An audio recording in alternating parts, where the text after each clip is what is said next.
Libro segundo de los bienes, de la propiedad y de los derechos reales sobre la cosa ajena. Título 1. De los bienes. Capítulo único. Disposiciones generales. Sección 1. De los bienes muebles e inmuebles. Artículo 74. Noción y visión. Parágrafo primero. Son bienes las cosas materiales e inmateriales que pueden ser objeto de derechos.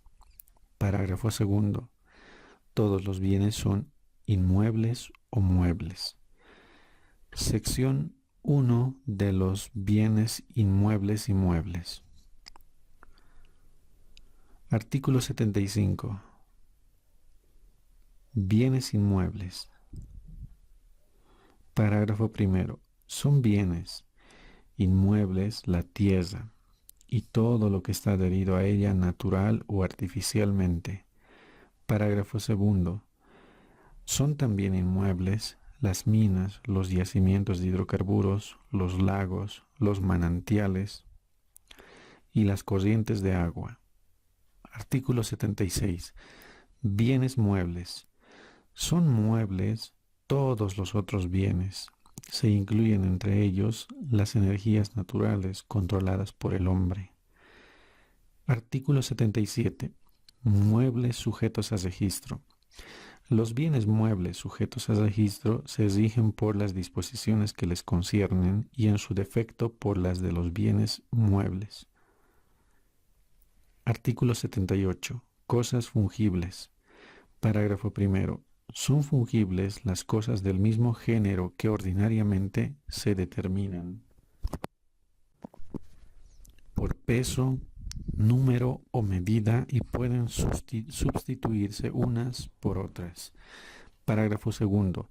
Las cosas fungibles tienen entre sí el mismo valor liberatorio en el pago, salvo voluntad diversa.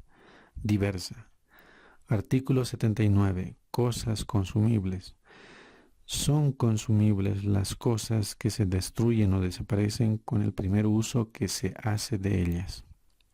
Artículo 80. Cosas indivisibles. Parágrafo primero. Son indivisibles las cosas que no pueden fraccionarse sin alertar su sustancia con relación al todo. Parágrafo segundo. Se consideran también indivisibles las cosas que no pueden fraccionarse por disposición de la ley o la voluntad humana, aunque de hecho sean pasibles de división. Artículo 81. Aplicación de la disciplina de los bienes a los derechos. Las disposiciones relativas a los bienes inmuebles se aplican a los derechos reales sobre inmuebles y a las acciones que les corresponden. Respecto a otros derechos y acciones, así como a acciones o cuotas de participación en las sociedades, se aplican las disposiciones sobre los bienes muebles. Artículo 82. Pertenencias. Parágrafo primero. Constituyen pertenencias los bienes muebles sin perder su individualidad, están permanentemente afectados a un fin económico u ornamental con respecto a otro bien mueble o inmueble. Parágrafo segundo. La afectación puede hacerla solo el propietario de la cosa principal o el titular de otro derecho real sobre la misma. Parágrafo tercero. Los actos respecto a la cosa principal comprenden también las pertenencias. Sin embargo, éstas pueden constituir el objeto de actos o relaciones jurídicas separados, salvo los derechos adquiridos por terceros. Sección 2 de los frutos. Artículo 83. Frutos naturales. Parágrafo primero. Son frutos naturales los que provienen de la cosa, con intervención humana o sin ella, como respectivamente las crías de los animales o los productos agrícolas y minerales. Parágrafo segundo.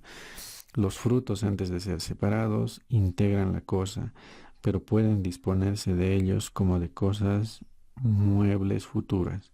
Parágrafo tercero. Los frutos pertenecen al propietario de la cosa que los produce, excepto cuando su propiedad se atribuye a otras personas, caso en el cual se los adquiere por percepción. Artículo 84. Frutos civiles.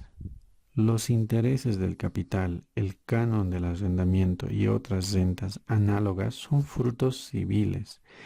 Se adquieren día por día proporcionalmente a la duración del derecho. Sección 3. De los bienes con relación a quienes pertenecen. Artículo 85. Bienes del Estado y entidades públicas. Los bienes del Estado, de los municipios, de las universidades y otras entidades públicas se determinan y regulan por la Constitución y las leyes especiales que les conciernen. Artículo 86. Bienes de las personas particulares. Los bienes de las personas particulares, sean ellas individuales o colectivas, se rigen por las disposiciones del Código presente y otras que les son relativas.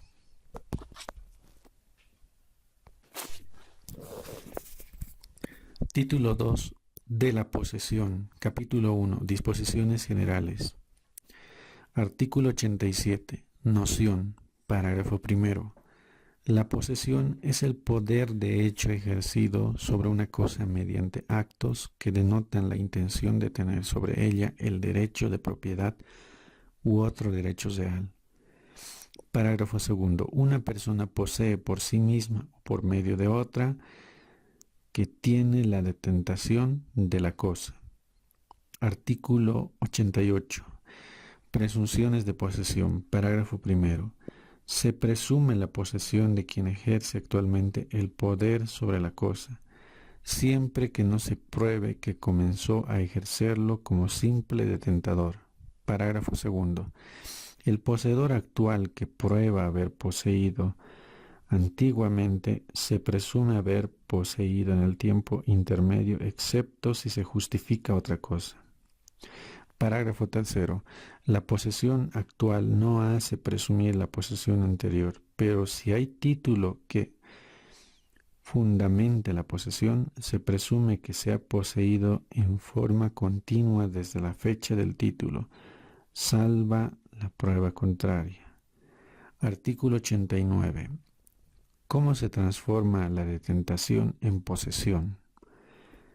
Quien comenzó siendo detentador no puede adquirir la posesión mientras su título no se cambie, sea por causa proveniente de un tercero o por su propia oposición frente al poseedor por cuenta de quien detentaba la cosa alegando un derecho real. Esto se aplica también a los sucesores a título universal. Artículo 90. Actos de tolerancia. Los actos de tolerancia no pueden servir de fundamento para adquirir la posesión. Artículo 91. Cosas fuera del comercio. La posesión de cosas fuera del comercio no produce ningún efecto. Se salva lo dispuesto respecto a las acciones posesorias en el libro quinto del Código presente. Artículo 92. Sucesor en la posesión y conjunción de posesiones. Parágrafo primero. El sucesor a título universal continúa la posesión de su causante desde que se abre la sucesión, a menos que se renuncie a la herencia. Parágrafo segundo. El sucesor a título particular puede agregar a su propia posesión la de su causante o causantes. Artículo 93. Posesión de buena fe. Parágrafo primero. El poseedor es de buena fe cuando cree haber adquirido del verdadero propietario titular la cosa o el derecho. Parágrafo segundo. La buena fe se presume a quien alega que hubo mala fe debe probarla. Y quien alega que hubo mala fe debe probarla. Parágrafo tercero. Para los efectos de la posesión, solo se tomará en cuenta la buena fe inicial. Capítulo 2 de los efectos de la posesión. Sección 1. De los derechos y obligaciones del poseedor en caso de restitución de la cosa. Artículo 94. Frutos. El poseedor de buena fe hace suyos los frutos naturales percibidos y los civiles producidos hasta el día de la notificación legal con la demanda y solo está obligado a restituir los adquiridos con posterioridad a la notificación. Artículo 95. El reembolso de gastos. El poseedor obligado a restituir los frutos tiene derecho a que se les reembolsen, en el límite de su valor, los gastos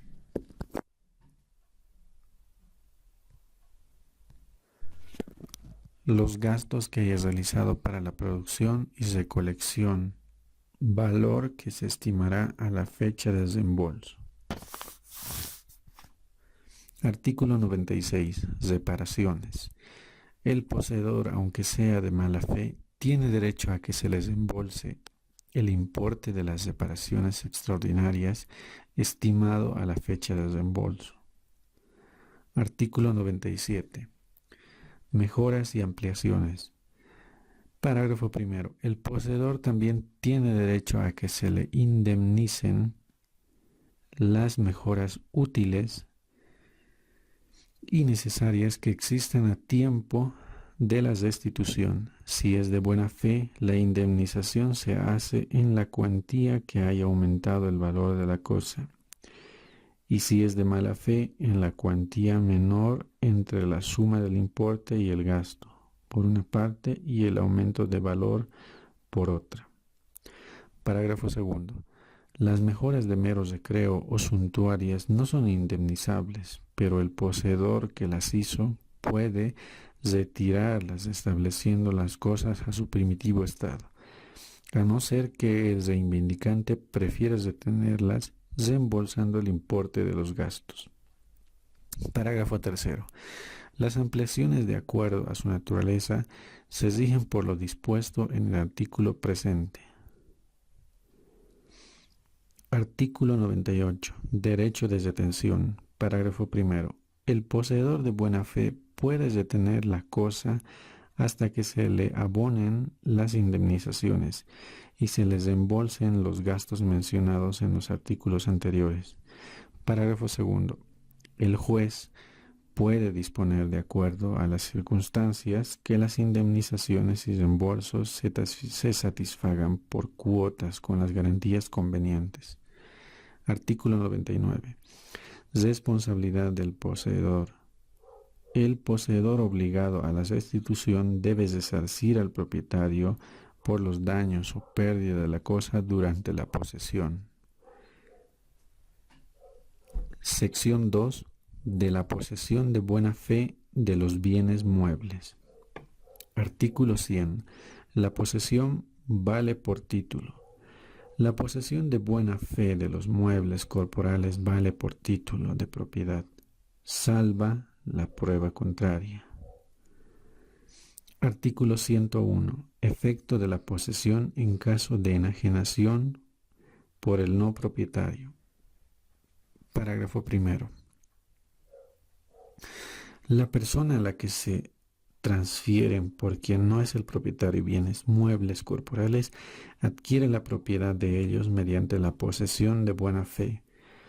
Parágrafo segundo. En igual forma se adquieren los derechos de usufructo, de uso y de prenda cuando se establecen por él que no es propietario. Artículo 102. Excepción.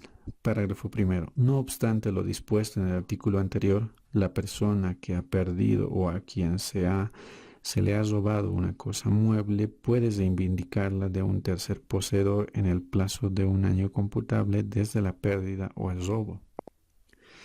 Parágrafo segundo. Si el actual poseedor de la cosa robada o perdida la compró de una feria, venta pública o un comerciante, el propietario puede reivindicarla en igual plazo reembolsando el precio que haya pagado. Artículo 103. Adquisición por la posesión de buena fe en caso de enajenaciones sucesivas. Si se enajena sucesivamente una cosa mueble y corporal a varias personas, La primera que entra en posesión de ella es preferida y adquiere la propiedad siempre que sea de buena fe, aunque su título tenga fecha posterior. Artículo 104. Muebles sujetos a registro, títulos al portador y objetos del patrimonio cultural de la nación. Parágrafo primero. Las anteriores disposiciones no se aplican sobre los bienes muebles sujetos a registro. Parágrafo segundo. Los títulos al portador y los objetos del patrimonio histórico, artístico y arqueológico de la nación se rigen por las disposiciones que les conciernen.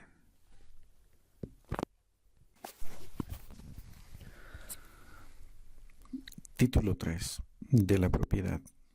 Capítulo 1. Disposiciones generales.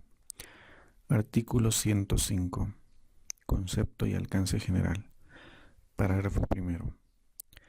La propiedad es un poder jurídico que permite usar, gozar y disponer de una cosa y debe ejercerse en forma compatible con el interés colectivo, dentro de los límites y con las obligaciones que establece el ordenamiento jurídico. Parágrafo segundo. El propietario puede reivindicar la cosa de manos de un tercero y ejercer otras acciones en defensa de su propiedad, con arreglo a lo dispuesto en el libro quinto del Código presente. Artículo 106. Función social de la propiedad. La propiedad debe cumplir una función social. Artículo 107. Abuso del derecho.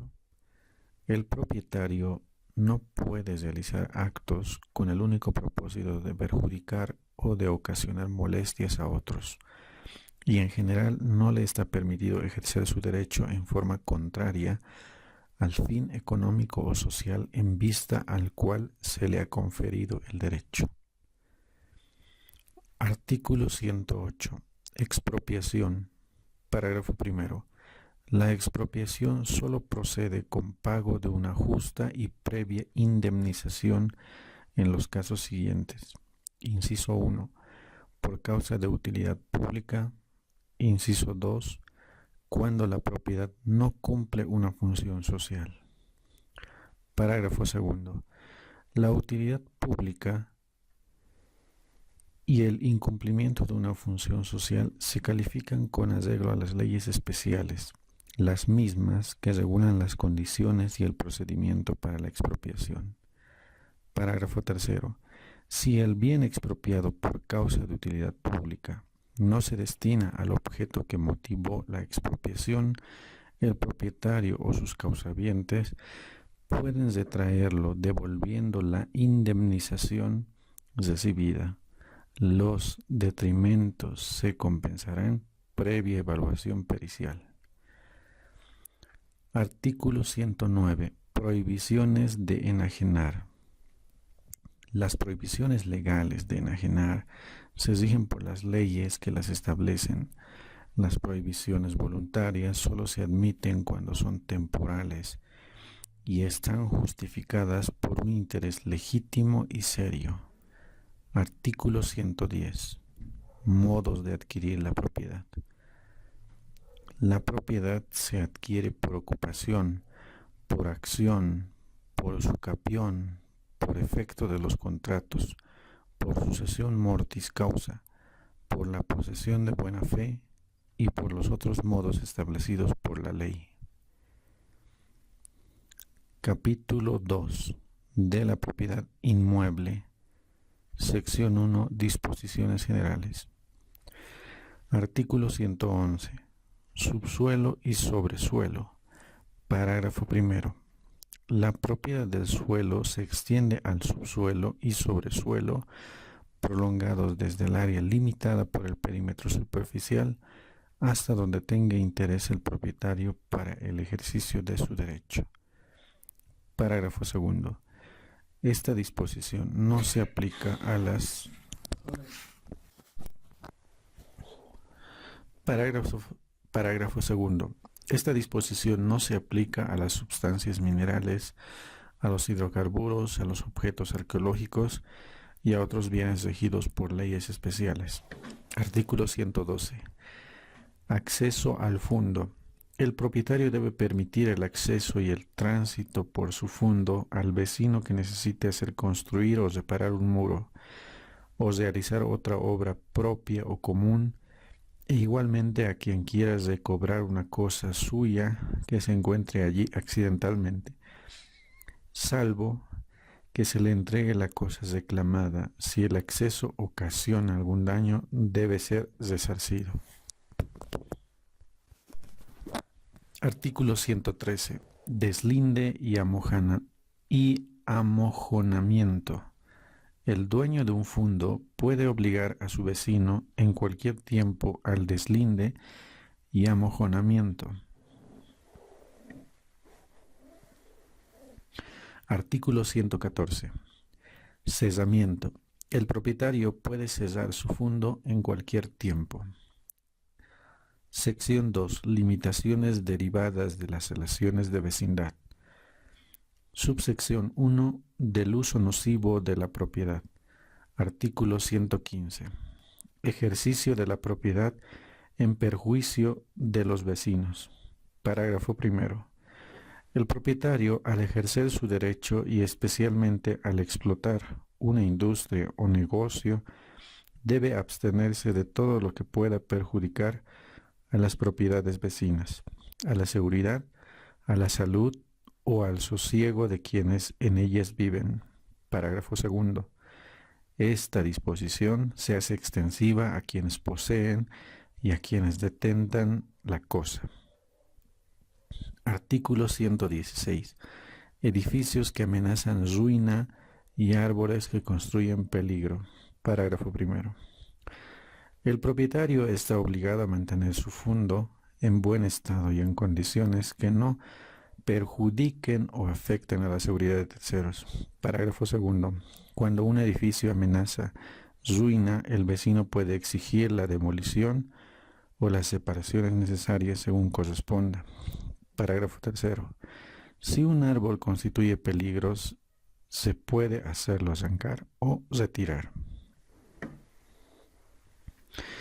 Subsección 2 de las molestias de vecindad. Artículo 117.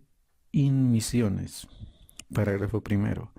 El propietario debe evitar a los fundos vecinos las penetraciones de olores, humo, hollín, calor, luces de anuncio, trepidaciones o ruidos molestos u otras inmisiones cuando exceden a las obligaciones ordinarias de vecindad.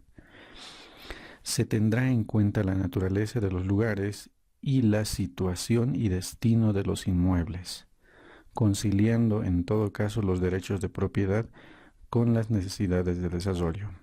Parágrafo segundo.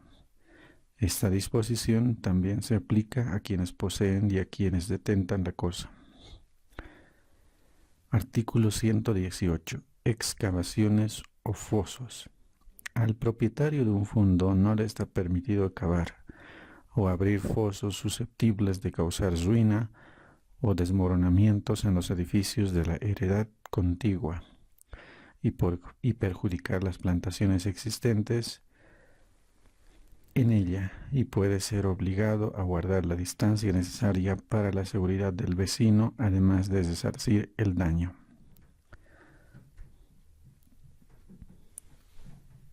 Subsección 3 de las distancias en las construcciones, excavaciones y plantaciones. Artículo 119. Distancias para obras y depósitos nocivos o peligrosos. En caso de que cerca del lindero se construyan hornos, chimeneas, establos y obras similares, o depósitos para agua o materiales húmedas, penetrantes o explosivas, o se instalen maquinarias, deben observarse las distancias y precauciones establecidas por los reglamentos respectivos, y a falta de estos, las que sean necesarias para preservar de todo daño la solidez, salubridad o seguridad de los fundos vecinos. La inobservancia de esta disposición da lugar al retiro de la obra y al resarcimiento del daño. Artículo 120. Distancias para la plantación de los árboles. Parágrafo primero. El que quiera plantar árboles debe observar en relación las distancias mínimas siguientes. Inciso 1. 3 metros si se trata de árboles de tallo alto, como pinos y eucaliptos. Inciso 2. 2 metros si se trata de árboles de tallo medio, cuya altura no exceda a los 3 metros y medio.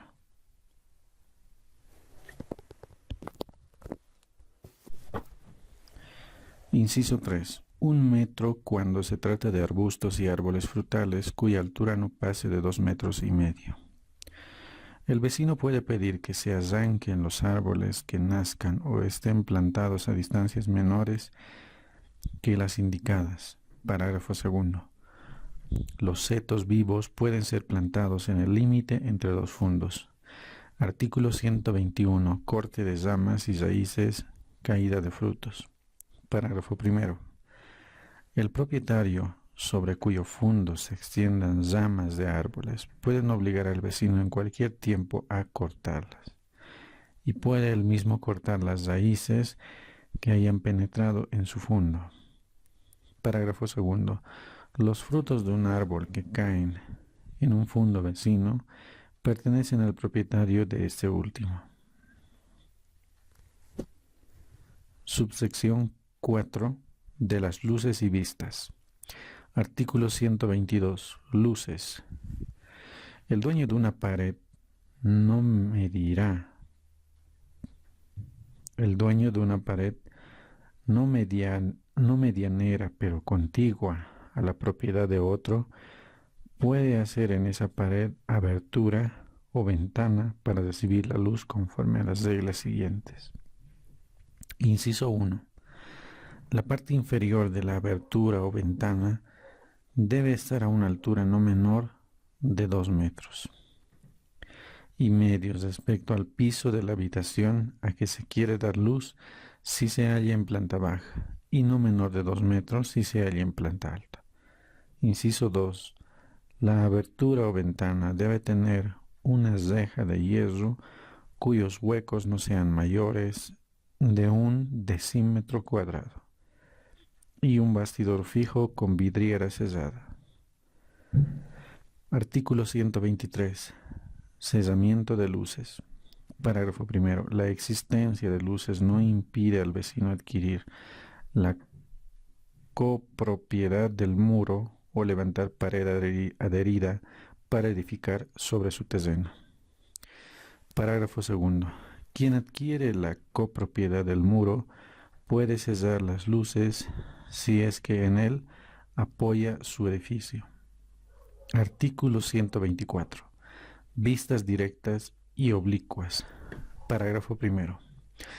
No se pueden tener ventanas o aberturas con vistas directas, ni balcones u otros voladizos semejantes sobre el fundo vecino, cerrado o no cerrado, y tampoco sobre su techo, si no hay 2 metros de distancia entre la pared en que se hagan y dicho fundo. Parágrafo segundo. Tampoco pueden tener vistas oblicuas sobre el fundo vecino, sino a 60 centímetros de distancia. Artículo 125. Medición de las distancias. Las distancias a que se refiere el artículo anterior se miden en las vistas directas desde la línea exterior de la pared donde se encuentran, o de los voladizos en su caso, y en las oblicuas, desde la línea de separación entre los dos fundos hasta el lado más próximo de la ventana o abertura. Subsección 5. De las aguas pluviales. Artículo 126. Caídas de aguas pluviales. El propietario debe construir sus techos de manera que las aguas pluviales caigan sobre su fundo o sobre la vía pública. No puede hacerlas caer sobre el fundo del vecino. Sección 3. De la adquisición de la propiedad inmueble. Subsección 1. De la accesión. Artículo 127. Obras hechas sobre o bajo el suelo. Todas las construcciones, plantaciones u obras hechas sobre o bajo el suelo pertenecen al propietario de éste, salvas las modificaciones que establecen en los artículos siguientes, o a menos que resulte otra cosa del título o de una disposición de la ley. Artículo 128. Obras hechas en el suelo propio con material ajeno. Parágrafo primero. El dueño que en suelo hace construcciones, plantaciones u otras obras con materiales ajenos, adquiere la propiedad de estos con el cargo de pagar su valor. Y si obró de mala fe, resarcirá además los daños causados. El propietario de los materiales puede pedir que sean retirados solo cuando no se cause menoscabo grave a la obra construida o perezcan las plantaciones. Parágrafo segundo. El retiro de los materiales no se admite pasados 6 meses de que el propietario conoció su empleo. Artículo 129. Obras hechas por un tercero con materiales propios. Parágrafo primero. Cuando las construcciones, plantaciones u obras han sido hechas por un tercero y con sus propios materiales, el propietario del fondo tiene derecho a retenerlas u obligar al tercero a que las retire. Parágrafo segundo. Si el propietario prefiere retenerlas, debe pagar a su elección el valor de los materiales y el importe de la mano de obra, o bien el aumento de valor que haya experimentado el fondo. Parágrafo tercero. Si el propietario quiere que las retire, será a costa de tercero quien puede, además, ser condenado al resarcimiento de los daños. Sin embargo, el propietario no puede obligar a tercero a que retire las construcciones, plantaciones u obras hechas con su conocimiento y sin su oposición, o cuando el tercero las ha hecho de buena fe. Parágrafo cuarto. En cualquier caso, el retiro ya no puede pedirse pasado 6 meses de que el propietario tuvo conocimiento de las obras. Artículo 130. Obras hechas por un tercero con materiales ajenos. Parágrafo primero. Si las construcciones, plantaciones u obras han sido hechas por un tercero con materiales ajenos, el propietario de estos puede reivindicarlos y obtener sean retirados a costa del tercero que los empleó, siempre que sea posible y no cause daño grave a las obras y al fondo. Parágrafo segundo. La reivindicación ya no se admite pasados 6 meses desde que el dueño de los materiales conoció la incorporación. Parágrafo tercero. En caso de no ser posible el retiro de las obras, el tercero que empleó los materiales ajenos y el propietario que haya procedido de mala fe están solidariamente obligados a pagar el valor de los materiales al dueño de estos y a resarcir los daños que le hubiesen causado. Si el propietario del suelo estuvo de buena fe, el dueño de los materiales solo puede exigirle el abono de su valor, si todavía no lo hubiese pagado al tercero que los empleó. Artículo 131. Aluvión. El aumento que se forma paulatina e imperceptiblemente en las orillas de un río, torrente o arroyo, así como el terreno que deja el agua corriente, cuando se retira de una de las riberas hacia la otra, pertenecen al dueño del fondo beneficiado, sin que el del fondo situado en el margen opuesta pueda parecer reclamación alguna. Artículo 132. Abulsión. Si un río, quebrada o torrente arranca en forma violenta y repentina una porción identificable de un fondo contiguo a su curso y la transporta hacia el fondo inferior o el de la orilla opuesta, el propietario del fondo al que se une la porción adquiere su propiedad, pero el dueño de la parte separada puede pedir, en el plazo de un año, al otro propietario una indemnización equivalente al aumento en el valor que llegue a tener el fondo beneficiado por la abolición. Artículo 133. Cambio de curso de las aguas y otros casos. Los problemas relativos al cambio de curso de las aguas, formación de islas y otros semejantes se rigen por las leyes especiales de la materia. Subsección 2 de la usucapión, artículo 134. Usucapión quinquenal u ordinaria. Quien en virtud de un título idóneo para transferir la propiedad adquiere de buena fe un inmueble de alguien que no es su dueño, cumple la usucapión a favor poseyéndola durante 5 años contados desde la fecha en que el título fue inscrito. Artículo 135. Posesión viciosa. La posesión violenta o clandestina no funda usucapión, sino desde el día en que cesan la violencia o clandestinidad. Artículo 136. Aplicabilidad de las reglas sobre prescripción. Las disposiciones del libro quinto sobre cómputo de causa y términos que suspenden e interrumpen la prescripción se observan en cuanto sean aplicables a la usucapión. Artículo 137. Interrupción por pérdida de la posesión. Parágrafo primero. En particular, la usucapión se interrumpe cuando el poseedor es privado de la posesión del inmueble por más de un año. Parágrafo segundo. La interrupción se tiene como no ocurrida si dentro del año se propone demanda para recuperar la posesión y ésta es recuperada como consecuencia de aquella. Artículo 138. Usucapión decenal o extraordinaria.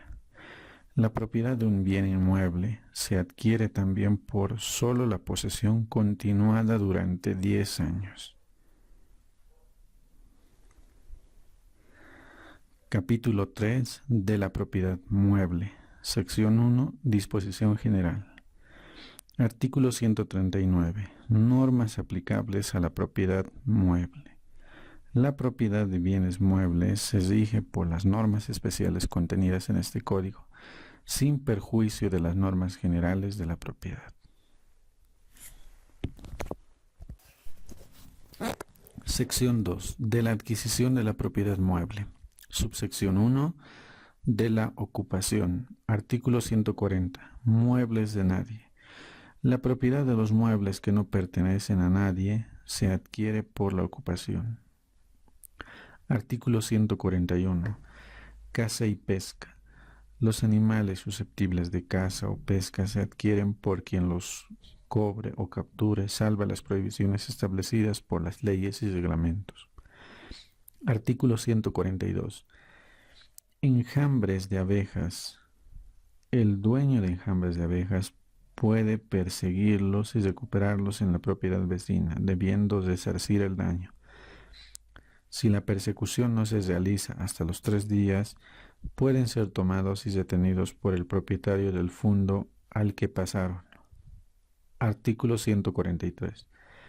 Migración de palomas, conejos o peces.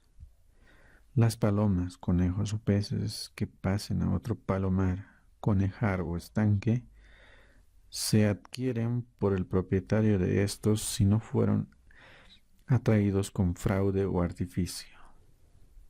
Artículo 144. Cosas encontradas. Parágrafo primero. Quien encuentra una cosa mueble debe restituirla a su dueño, y si no lo conoce debe entregarla a una autoridad municipal del lugar, la cual comunicará el hallazgo mediante anuncio público. Si pasados 3 meses nadie reclama la cosa encontrada, se venderá en pública subasta, pudiendo anticiparse la venta si la cosa fuere corruptible o de conservación costosa. Parágrafo segundo. El propietario que antes de los 3 meses señalados recupere la cosa debe pagar el quinto de su valor a título de,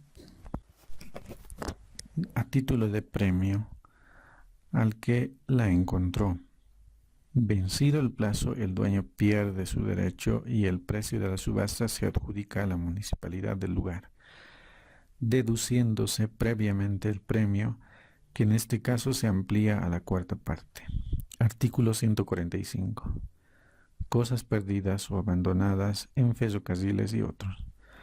Los derechos sobre cosas perdidas o abandonadas en los vehículos de transporte en general, las aduanas y correos y las arrojadas desde naves o aeronaves se rigen por las disposiciones especiales que les conciernen. Artículo 146. Tesoros. Parágrafo primero. Pertenecen a quien las descubre, conforme a las reglas siguientes, las cosas muebles valiosas que se hallan enterradas o ocultas, o sobre las cuales nadie puede acreditar propiedad. Inciso 1.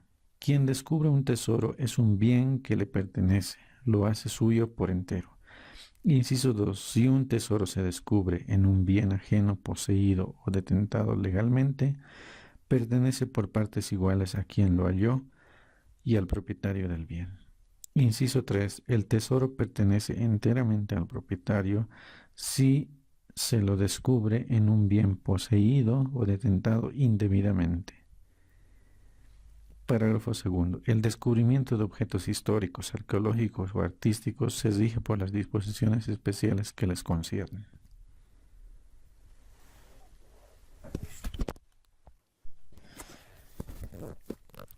Subsección 3 de la usucapión.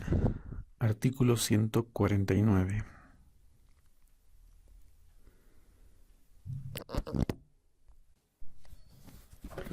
Subsección 2. Subsección 2 de la ascensión. Accesión. Artículo 147. Unión y mezcla. Parágrafo primero. Cuando varias cosas muebles pertenecientes a diversos propietarios han sido unidas o mezcladas para formar un todo, cada uno conserva su propiedad y puede pedir la separación, si es ella posible, pero si no lo es la propiedad del todo, se hace común en proporción al valor de las cosas correspondientes a cada propietario. Parágrafo segundo. Si una de las cosas pudiera considerarse como la principal, su dueño adquiere la propiedad del todo pagando a los propietarios respectivos los que valen la cosa o cosas unidas o mezcladas. Pero si la unión o mezcla se hizo sin que consintiera el primero y por obra de quien es dueño de la cosa accesoria, el propietario principal, solo debe pagar la suma menor entre la mayor valía de la cosa principal y el valor de la accesoria. Se resarcirán los daños si hay culpa grave. Artículo 148. Especificación. Quien con materia ajena y pagando su precio hace una cosa nueva, adquiere la propiedad de ésta. Pero si la materia excede el precio al trabajo, el dueño de aquella puede hacer suya la cosa nueva pagando la mano de obra. Subsección 3 de la usucapión. Artículo 149. Poseedor de mala fe. El poseedor de mala fe adquiere por usucapión la propiedad de los bienes muebles mediante la posesión continuada por 10 años. Artículo 150. Muebles sujetos a registro. Parágrafo primero. Quien en virtud de un título idóneo para transferir la propiedad adquiere de buena fe un bien inmueble sujeto a registro de alguien que no es su dueño, hace suyo el mueble por usucapión y poseyéndolo durante 3 años contados desde la fecha en que el título fue inscrito. Parágrafo segundo. Si no concurren las condiciones anteriormente señaladas, la usucapión se cumple por el transcurso de 10 años. Artículo 151. Disposiciones aplicables a la usucapión de bienes muebles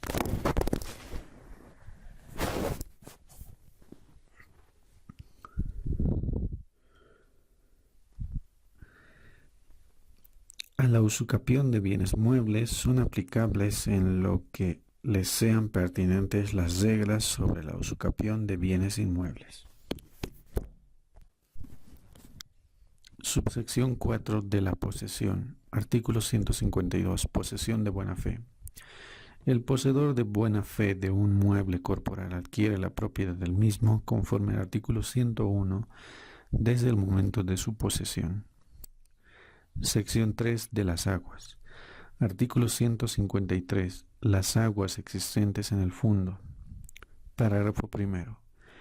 Las aguas que caen y se recogen en un fondo, así como las que brotan en el natural o artificialmente, pertenecen al dueño del fondo, quien puede utilizarlas salvo los derechos adquiridos por terceros.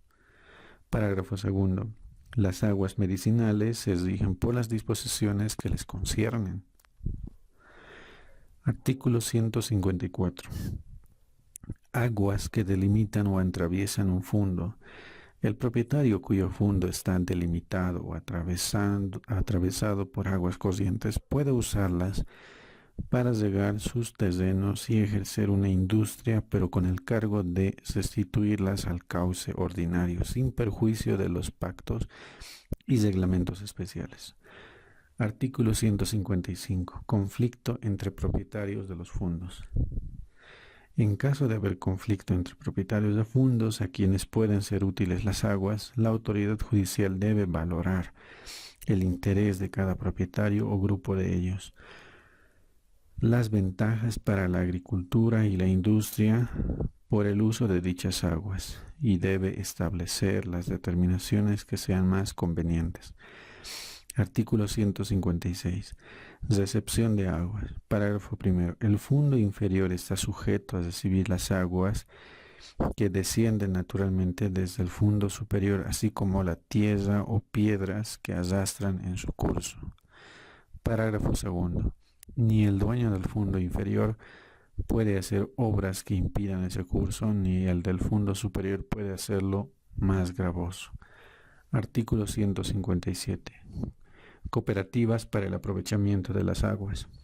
Parágrafo primero. Los propietarios de una zona pueden constituir por escrito cooperativas voluntarias para la utilización y modo de empleo de las aguas que delimitan o pasan por sus fondos. Los propietarios que no han intervenido pueden adherirse por escrito. Parágrafo segundo. Si no hay acuerdo entre los propietarios, la autoridad administrativa del lugar, escuchando a la mayoría de ellos y teniendo en cuenta las necesidades de la agricultura o la industria, pueden organizar cooperativas para usar y aprovechar las aguas con aprobación de la prefectura del departamento. Capítulo 4 de la copropiedad. Sección 1. De la copropiedad común u ordinaria. Artículo 158. Régimen de la copropiedad. Cuando la propiedad corresponde en común a varias personas, se aplican las reglas de la presente sección, a menos que se disponga otra cosa por la ley o por el título constitutivo. Artículo 159. Cuotas de los copropietarios. Parágrafo primero. Las cuotas de los copropietarios se presumen iguales, salva prueba en contrario. Parágrafo segundo. El concurso de los copropietarios, tanto en los beneficios como en las cargas, está en proporción a sus cuotas respectivas. Artículo 160. Uso de la cosa común. Cada propietario tiene derecho a servirse de la cosa común siempre que no altere su destino ni perjudique el interés de la comunidad, ni impida a los demás participantes usarla según sus derechos. Puede, asimismo, ceder a otro el goce de la cosa dentro de los límites de su cuota. Artículo 161. Disposición de la cuota. Parágrafo primero. Cada copropietario puede disponer de su cuota. Parágrafo segundo. En cuanto a la hipoteca constituida por un copropietario, se estará a las disposiciones contenidas en el libro quinto. Artículo 162. Gastos de conservación. Parágrafo primero. Cada copropietario debe contribuir a los gastos necesarios para la conservación y el goce de la cosa común. Parágrafo segundo. El cesionario tiene obligación solidaria con el copropietario cedente al pago de los gastos debidos y no abonados por éste. Parágrafo tercero. El copropietario puede liberarse de esta obligación renunciando a su derecho. Artículo 163. Reembolso de gastos. El copropietario que por sí solo ha soportado los gastos señalados en el artículo anterior tiene derecho a ser reembolsado por los otros copropietarios en proporción a sus respectivas cuotas. Artículo 164. Administración. Parágrafo primero. Todos los copropietarios tienen derecho a concurrir en la administración de la cosa común. Parágrafo segundo. En los actos de administración ordinaria son obligatorios los acuerdos adoptados por la mayoría absoluta de los copropietarios, calculadas según el valor de las cuotas. En caso de no llegar a un acuerdo, la autoridad judicial decide. Parágrafo tercero. Los copropietarios deben ser previamente informados del objeto de las deliberaciones a que se les convoque. Artículo 165. Reglamento y administración. Parágrafo primero. Con el voto de la mayoría absoluta puede aprobarse un reglamento para la administración ordinaria y el mejor goce de la cosa común. Parágrafo segundo. De igual modo, la administración puede delegar a una persona determinándose los poderes y obligaciones del administrador. Artículo 166. Innovaciones, alteraciones y actos de disposición. Es necesario el consentimiento de todos los copropietarios para realizar innovaciones y alteraciones en la cosa común, así como para celebrar con respecto a ella actos de disposición. Artículo 167. División de la cosa común. Parágrafo primero. Nadie está obligado a permanecer en la comunidad y cada propietario puede pedir en cualquier tiempo la división de la cosa común. Parágrafo segundo.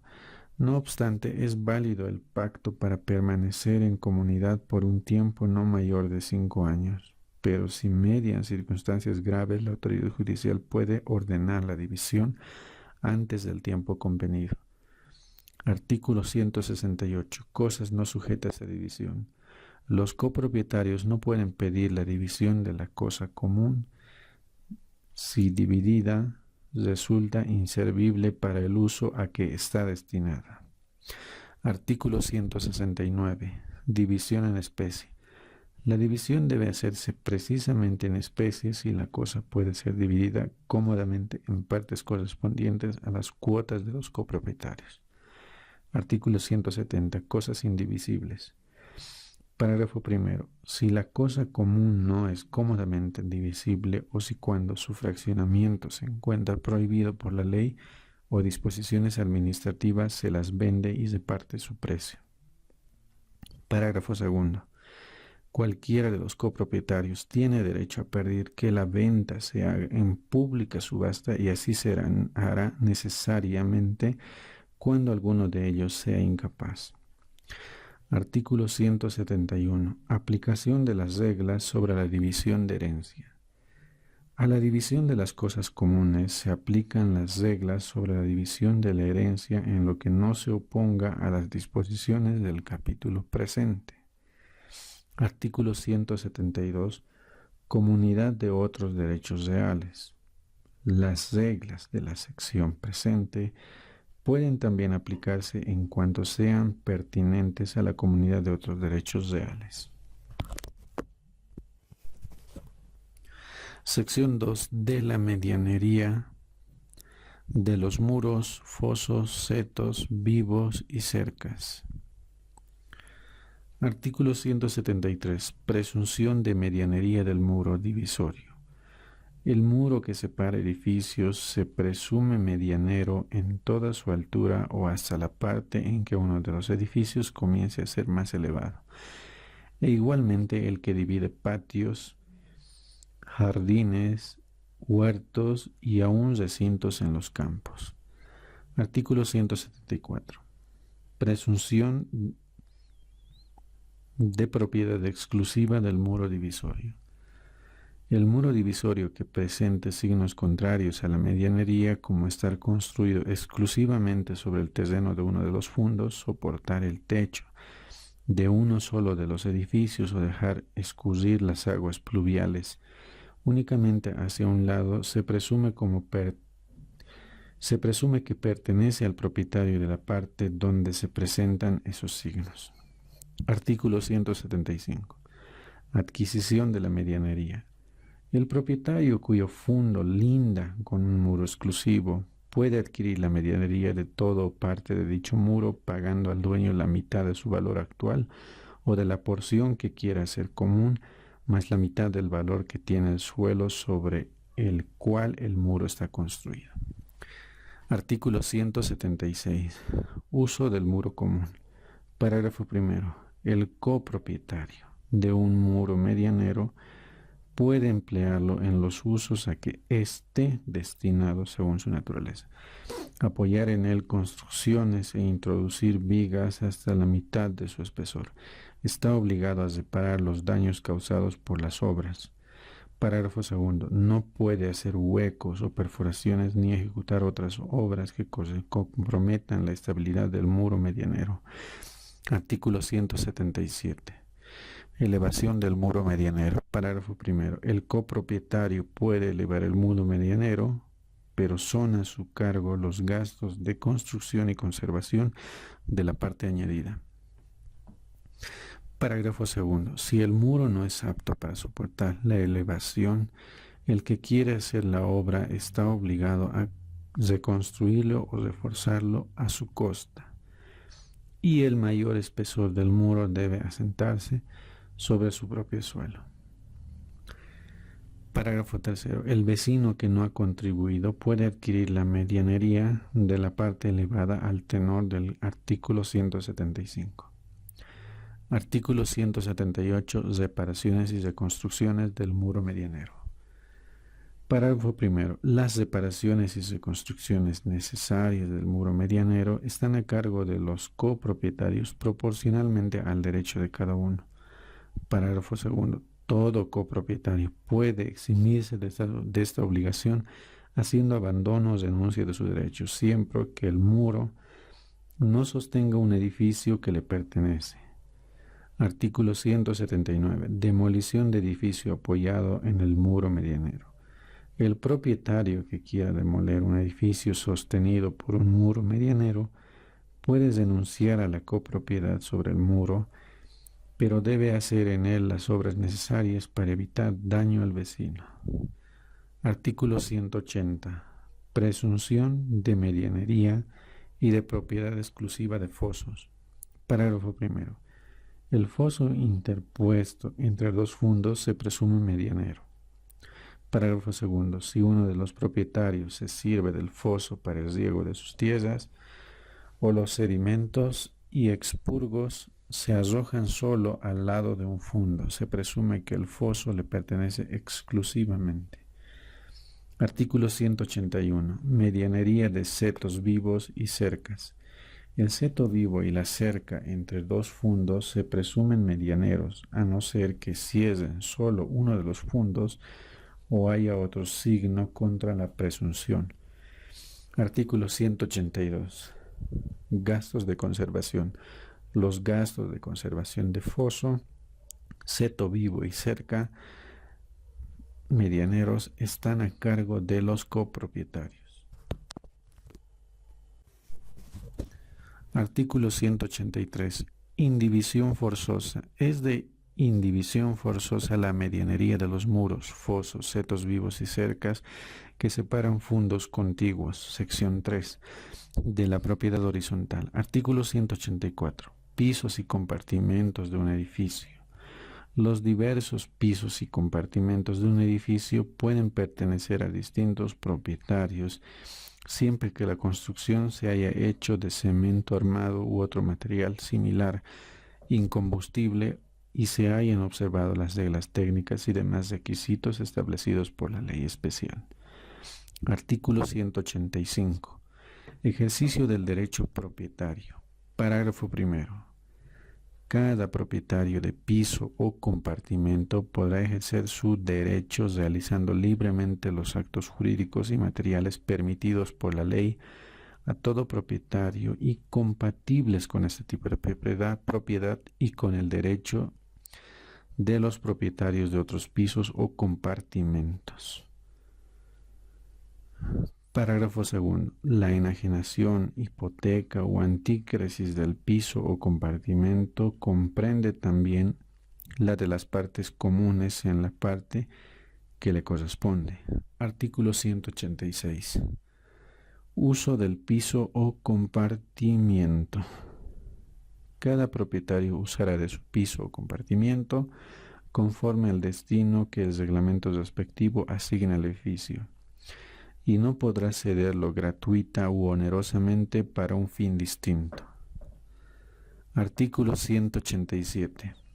Partes comunes. Son objeto de propiedad común de los propietarios si no resulta lo contrario del título. Inciso 1. El suelo sobre el cual se levanta el edificio y los cimientos, muros exteriores y soportales, techos, patios, escaleras, puertas de entrada, vestíbulos, pasillos y en general todas las partes de uso común. Inciso 2.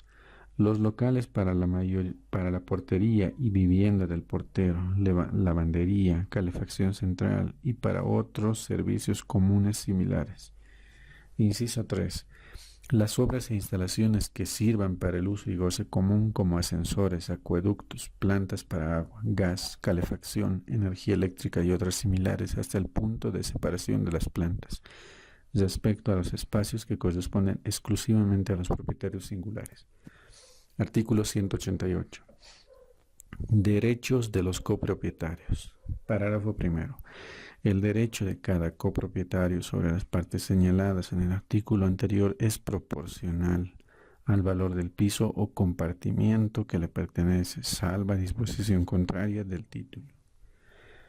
Parágrafo segundo. Cada copropietario puede usar las partes comunes conforme a su destino, pero sin perjudicar el derecho de los demás. Parágrafo tercero. El copropietario no puede, ni renunciando a su derecho sobre las partes comunes, sustraerse a contribuir en los gastos de conservación. Artículo 189. Innovaciones. Parágrafo primero. Los copropietarios, con la mayoría prevista en el artículo 197, pueden disponer las innovaciones dirigidas al mejoramiento de las cosas comunes. Sin embargo, cuando las innovaciones tienen carácter voluntario o es muy gravosa, se necesita el acuerdo unánime. Parágrafo segundo. Ningún propietario puede realizar en su piso o compartimiento innovaciones alguna que ponga en peligro la seguridad del edificio, altere su arquitectura o afecte los servicios comunes. Artículo 190. Indivisión forzosa. Son de indivisión forzosa las partes comunes del edificio. Artículo 191. Distribución de gastos. Parágrafo primero. Los gastos necesarios para la conservación y goce de las partes comunes y para el pago de los servicios de interés común deben ser cubiertos por los copropietarios en proporción al valor de cada propiedad, salva disposición contraria del título. Parágrafo segundo. Si se trata de cosas destinadas a servir en medida diversa, los gastos se reparten en proporción al uso que cada copropietario pueda hacer de ellas. Artículo 192. Inseparabilidad. Los derechos de cada propietario en las partes comunes son inseparables del dominio, uso y goce de su respectivo piso o compartimiento. Artículo 193. Perecimiento parcial o total del edificio. Parágrafo primero. Si el edificio perece en una parte que represente los 3/4 de su valor o enteramente cualquiera de los copropietarios, puede pedir la división y venta en pública subasta del suelo y los materiales, salvo convenio contrario. Parágrafo segundo. En caso de perecimiento de una parte menor, cada propietario debe contribuir a la reconstrucción de las partes comunes en proporción a su derecho. Parágrafo tercero. La indemnización pagada por el seguro en relación a las partes comunes debe aplicarse a la reconstrucción de ellas. Parágrafo cuarto. El copropietario que no quiera participar en la reconstrucción del edificio está obligado a ceder a los otros copropietarios sus derechos tanto sobre las partes comunes como sobre su piso o compartimiento, según estimación pericial. Artículo 194. Reglamento. Parágrafo primero. Al constituirse la copropiedad, debe redactarse un reglamento que establezca las normas relativas al uso de las cosas comunes, a los derechos y obligaciones de los copropietarios y las reglas para la administración. Parágrafo segundo. Dicho reglamento puede modificarse por resolución de la Asamblea de Copropietarios en la forma establecida por el artículo 197. Parágrafo tercero. Las normas del reglamento no pueden disminuir los derechos que los copropietarios tengan como consecuencia de la adquisición ni pueden derogar las disposiciones de los artículos 188, parágrafo 3, 189, 190, 192, 195, 196, parágrafo 2 y 197. Parágrafo cuarto. El reglamento y sus modificaciones deben ser elevados a escritura pública. Artículo 195. Nombramiento y revocación del administrador. La asamblea de copropietarios, con el voto que se presente a los 2/3 del valor del edificio, nombra un administrador. Si ella no provee a la designación, esta se hace por la autoridad judicial a solicitud de uno o más copropietarios. El administrador dura en sus funciones 1 año y puede ser reelegido. Puede ser revocado en cualquier momento por la Asamblea. Artículo 196. Atribuciones del administrador. Parágrafo primero. El administrador debe ejecutar los acuerdos de la Asamblea, cumplir y hacer cumplir el reglamento, regular el uso de las cosas comunes, asegurando el mayor goce a los copropietarios, cobrar las contribuciones, hacer los gastos necesarios para la conservación y el goce de las partes comunes y rendir cuentas. Parágrafo segundo. Por las atribuciones señaladas o los poderes que le confieren el reglamento de copropiedad y la asamblea, el administrador tiene la representación de los copropietarios y puede accionar contra ellos o contra terceros. Parágrafo tercero. El administrador puede ser demandado en juicio por cualquier hecho concerniente a las partes comunes del edificio. Artículo 197. Asamblea de copropietarios. Parágrafo primero. La asamblea queda regularmente constituida con los copropietarios que representen 3/4 del valor del edificio. Parágrafo segundo. Los acuerdos de la asamblea deben ser adoptados por el número de votos que represente al menos los 2/3 del valor que tenga el edificio y obliguen a los que disienten.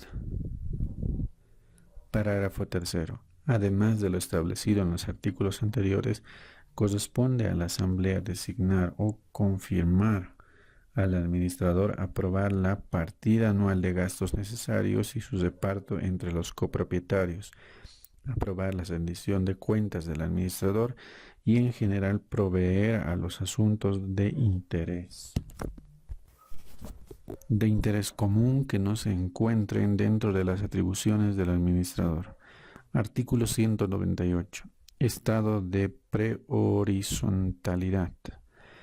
Puede constituirse hipoteca sobre los diversos pisos o compartimientos de un edificio en construcción o ya proyectado bajo el régimen de propiedad horizontal y la inscripción que se haga del terreno sobre el cual se levanta o se levantará el edificio. Grabará la cuota parte de cada futuro copropietario y se extenderá a su piso o compartimiento respectivo a medida que estos se vayan concluyendo proporcionalmente a su valor y sin necesidad de nueva inscripción. Artículo 199. Requisitos para la inscripción de la propiedad horizontal u otro derecho real. La inscripción de cualquier derecho real bajo el régimen de propiedad horizontal se hará con los requisitos y formalidades señalados en el título sexto del libro quinto de este código, debiendo acompañarse un plano del edificio en donde está el piso o compartimiento, el cual se archivará y guardará en una oficina de registro de los derechos reales. La inscripción contendrá además, inciso 1, la ubicación y colindancia del edificio construido o ya proyectado bajo el régimen de propiedad horizontal. Inciso 2. El número y la ubicación que corresponda en el plano mencionado al piso o pisos y al comportamiento o comportamientos cuya inscripción se pide. Artículo 200. Autorización municipal y reglamento técnico. Ningún edificio bajo el régimen de propiedad horizontal podrá ser construido o destinado a esta finalidad sin previa autorización municipal, la cual se ajustará al reglamento técnico respectivo. Capítulo quinto de la propiedad del sobresuelo y de la propiedad separada del subsuelo. Sección 1. Del derecho a construir. Artículo 201. Constitución. Parágrafo primero. El propietario de un terreno puede conceder a una persona el derecho a construir sobre el suelo, adquiriendo así el concesionario la propiedad de la construcción. El acto de concesión puede hacerse en testamento o en contrato oneroso o gratuito celebrado en forma escrita. Parágrafo segundo. El derecho a construir es un derecho real inmobiliario. Artículo 202. Plazo para la construcción, extinción del derecho. Si el título no ha fijado un plazo para realizar la construcción, el concesionario debe levantarla en el término de 5 años desde la fecha en que se abrió la sucesión o se hizo el contrato. Vencido el término, se extingue el derecho a construir sin obligación ninguna para el cedente, quien recupera la plenitud de su derecho propietario. Sección 2. De la superficie. Artículo 203. Constitución del derecho de superficie. Parágrafo primero. El derecho de propiedad del sobresuelo puede constituirse. Inciso 1. Por efecto del derecho a construir. Inciso 2. Por legado o transferencia de una construcción ya hecha que constituirá una propiedad separada del suelo y subsuelo. Inciso 3. Por contrato accesorio al de arrendamiento de un terreno. Parágrafo segundo. Los contratos respectivos para constituir el derecho de superficie deberán necesariamente celebrarse por escrito. Artículo 204. Duración del derecho de superficie. Parágrafo primero. El derecho de superficie es temporal y no puede durar más de 30 años. Parágrafo segundo. Cuando el derecho de superficie es accesorio a un contrato de arrendamiento de un terreno, solo dura por el plazo de dicho arrendamiento. Artículo 205. Objeto y extinción del derecho de superficie. Parágrafo primero. Pueden ser objeto del derecho de superficie solo las construcciones en su integridad y que representen en todo un todo independiente. Parágrafo segundo. El derecho de superficie se extiende a todo el subsuelo en que se apoya y sustenta la construcción. Se extiende también a otras partes del suelo que impliquen una ventaja para el uso y goce de la construcción, a menos que el título constitutivo disponga otra cosa. Parágrafo tercero. En caso de enajenación del suelo o la superficie, el superficiario o el propietario del suelo tiene derecho de preferencia en igualdad de condiciones frente a terceros interesados. Artículo 206. Contenido del derecho de superficie. Parágrafo primero. El contenido del derecho de superficie puede ampliarse o reducirse mediante contrato escrito especialmente celebrado para el efecto. En caso de reducción deberán necesariamente concurrir al acto y dar su asentimiento a las personas que tengan un derecho cualquiera sobre el derecho de superficie. Parágrafo segundo. En caso de demolición o ruina, el superficiario puede reconstruir lo edificado. Artículo 207. Extinción del derecho de superficie. Parágrafo primero. El derecho de superficie se extingue. Inciso 1. Por los modos ordinarios de extinción de la propiedad compatibles con la naturaleza del derecho de superficie. Inciso 2. Por vencerse el término, caso en el cual el propietario del suelo deviene propietario de la construcción, pagando previamente el valor de ella, apreciado al hacerse el pago, salvo pago o disposición contraria. Parágrafo segundo. Si el superficiario tiene derecho a una indemnización, las hipotecas y antícresis que gravan la propiedad del sobresuelo que pasan al valor o al precio de indemnización con el mismo rango de preferencia que los derechos gravantes. Artículo 208. Reglas de la propiedad inmobiliaria aplicables. Son aplicables al derecho de superficie las normas de propiedad inmobiliaria en todo lo compatible con su naturaleza, a menos que la ley disponga otra cosa. Sección 3. De la propiedad separada del subsuelo.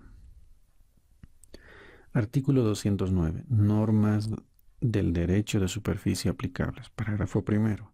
El propietario de un terreno puede ceder a cualquier persona la propiedad del subsuelo para hacer construcciones. Parágrafo segundo. Las normas del derecho de superficie serán aplicadas al derecho de propiedad en todo cuanto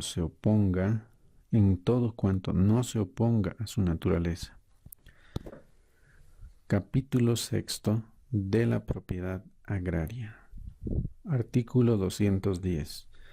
Dominio originario de las tierras y facultad de distribución. Las tierras son del dominio originario de la nación y corresponde al Estado la distribución, reagrupamiento y redistribución de la propiedad agraria conforme a las necesidades económicos, sociales y de desarrollo rural. Artículo 211. Modos de adquirir la propiedad agraria. Parágrafo primero. El trabajo es el modo fundamental de adquirir la propiedad agraria. Parágrafo segundo. Los otros modos de adquirir dicha propiedad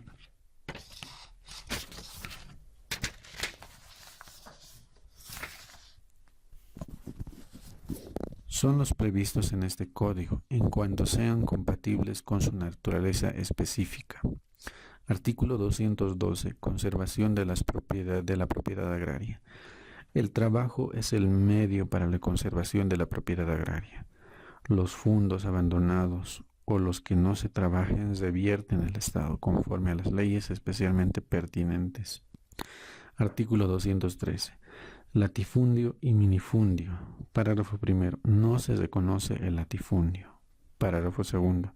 El Estado, mediante sus organismos especializados, liquidará el latifundio procediendo a la forma prevista por las leyes especiales sobre la materia, a parcelar las grandes extensiones de tierras no organizadas como empresa agrícola. Parágrafo tercero. Para evitar el minifundio, Se fomentará el sistema cooperativo y se impondrá el reagrupamiento de predios. A este mismo fin se declara la indivisibilidad del solar campesino y de la pequeña propiedad agraria. Artículo 214. Prohibición de explotar la tierra indirectamente. El arrendamiento, la aparcería, la medianería en cualquier otro sistema de explotación indirecta de la tierra no serán admitidos en la pequeña propiedad ni en el solar campesino. Artículo 215. Leyes especiales aplicables. En todo cuanto no esté expresamente previsto en este código, la propiedad agraria se rige por las leyes especiales que le conciernen. Título 4 del usufructo, del uso y de la habitación. Capítulo 1 del usufructo. Sección 1. Disposiciones generales. Artículo 216. Constitución del usufructo. Parágrafo primero. El usufructo se constituye por un acto de voluntad. Parágrafo segundo. Puede adquirirse por usucapión en las condiciones determinadas para la propiedad.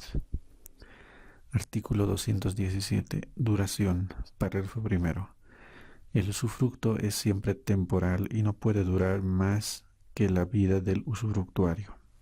Parágrafo segundo. El usufructo constituido en favor de una persona colectiva no puede durar más de 30 años. Artículo 218. Objeto del usufructo. El usufructo puede ser establecido sobre toda clase de bienes muebles e inmuebles. Artículo 219. Cesión del usufructo. Parágrafo primero. El usufructuario puede ceder su derecho por cierto tiempo o por todo el de su duración, a menos que esté prohibido de hacerlo por el título constitutivo. Parágrafo segundo. La cesión debe ser notificada al propietario. Mientras esto no se cumpla, el usufructuario responde solidariamente con el cesionario ante el propietario. Artículo 220. Efectos. Los efectos del usufructo se rigen por el título constitutivo y no estando previstos en este por las disposiciones del capítulo presente. Sección 2. Los derechos que nacen del usufructo.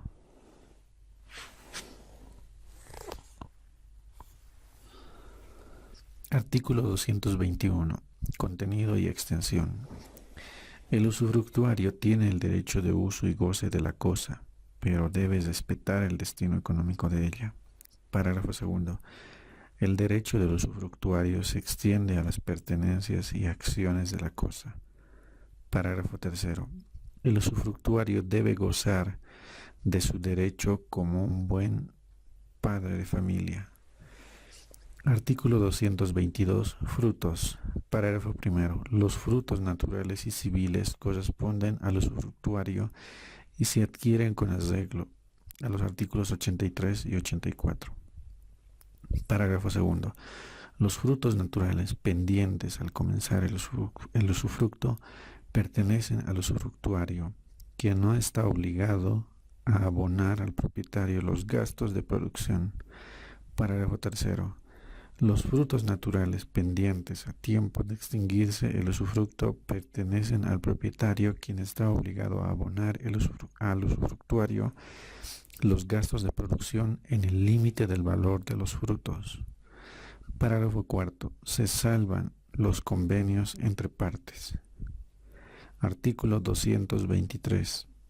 Mejoras y ampliaciones. Parágrafo primero. El usufructuario tiene derecho a una indemnización por las mejoras útiles que existan al finalizar el usufructo. La indemnización se debe abonar en la cuantía menor entre el importe del gasto y el aumento en el valor de la cosa.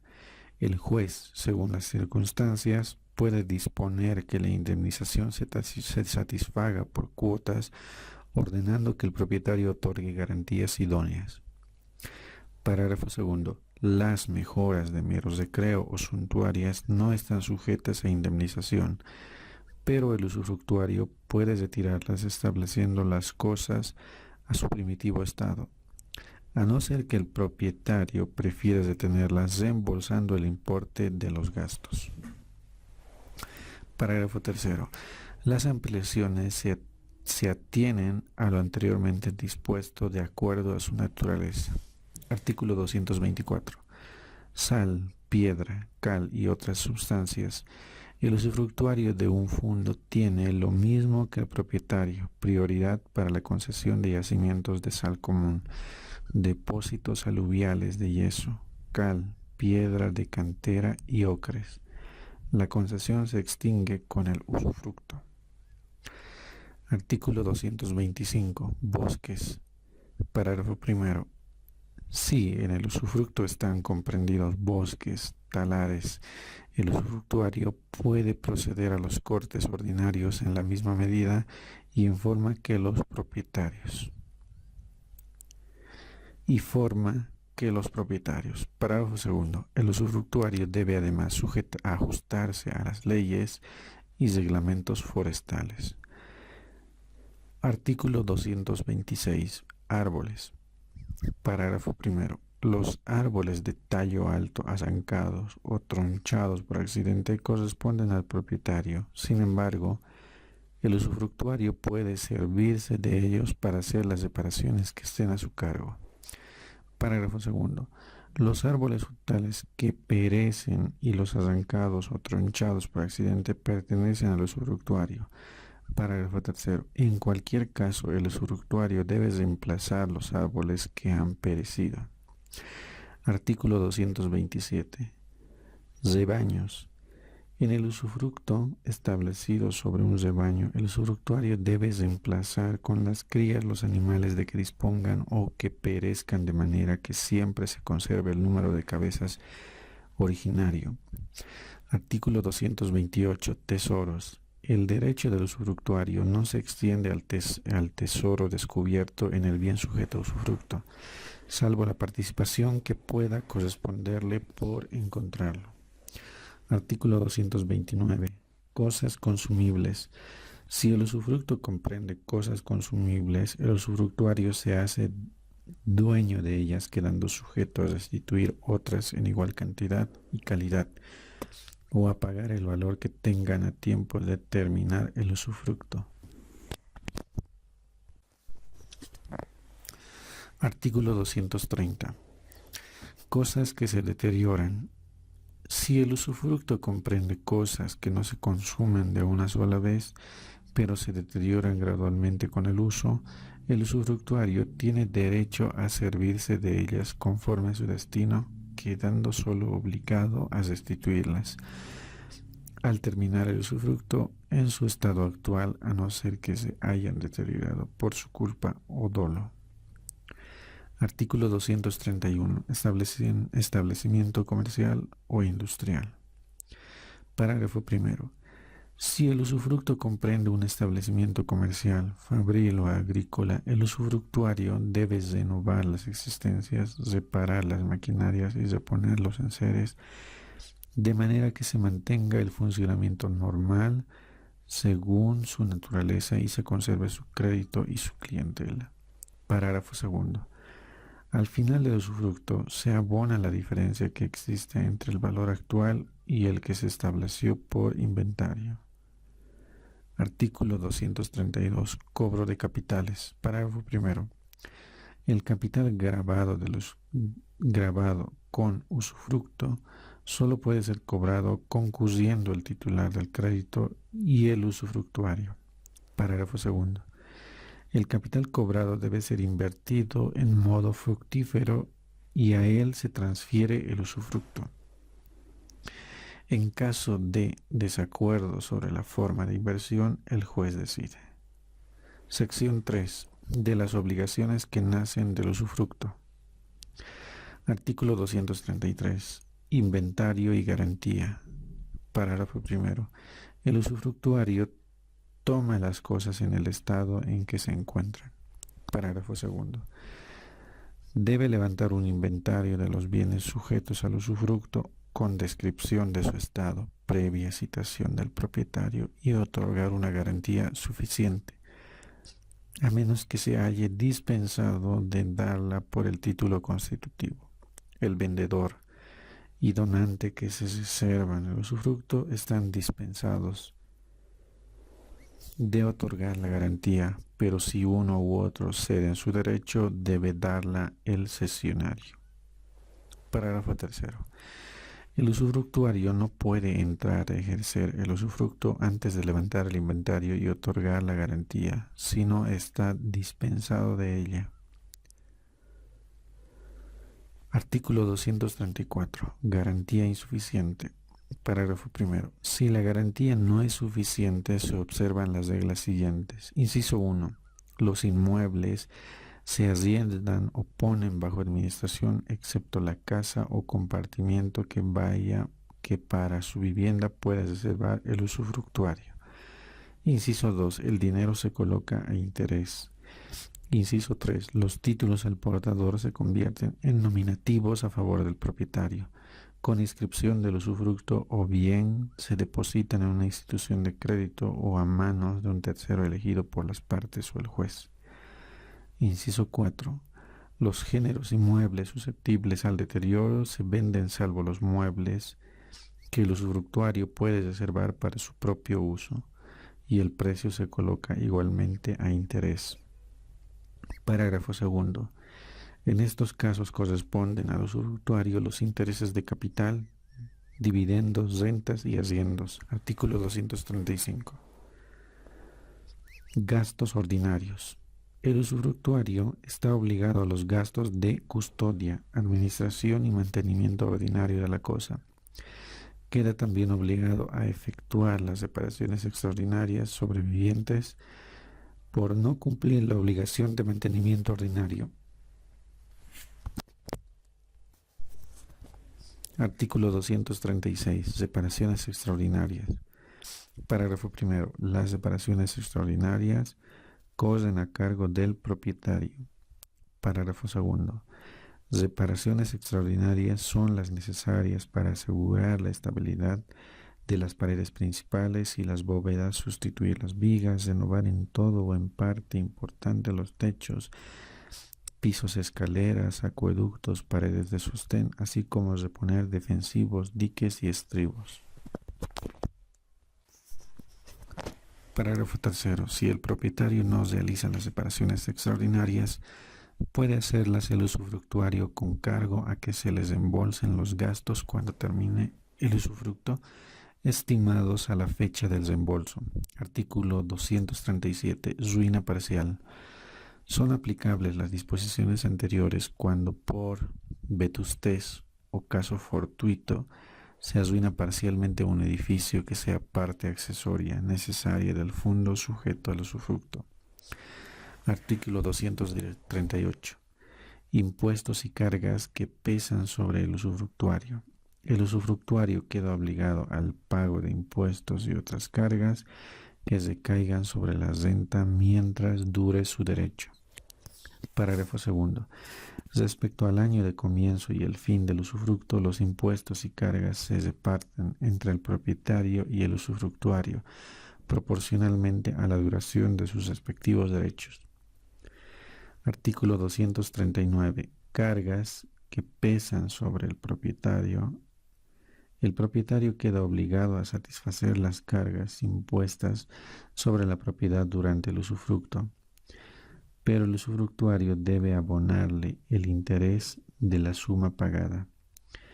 Parágrafo segundo. Si el usufructuario anticipa su pago, tiene derecho a ser reembolsado del capital al concluir el usufructo. Artículo 240. Pasivo que grava una herencia sujeta a usufructo.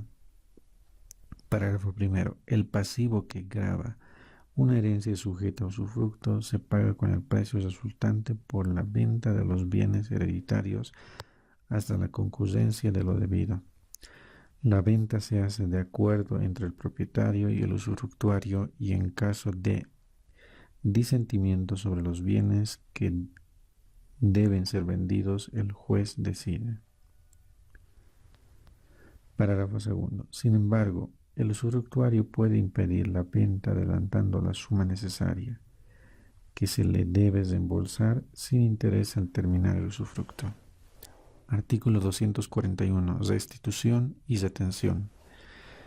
El usufructuario debe restituir a la terminación del usufructo las mismas cosas que constituyen el objeto de su derecho, salvo lo dispuesto por los artículos 229 y 230. Sin embargo, puede retener dichos bienes hasta que se les reembolsen los gastos previstos por el artículo 236 y las anticipaciones a que se refieren los artículos 239 y 240. Artículo 242. Denuncia.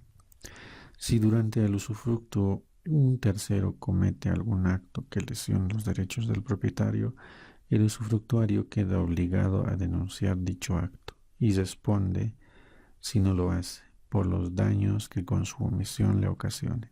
Artículo 243. Gastos y costas del litigio.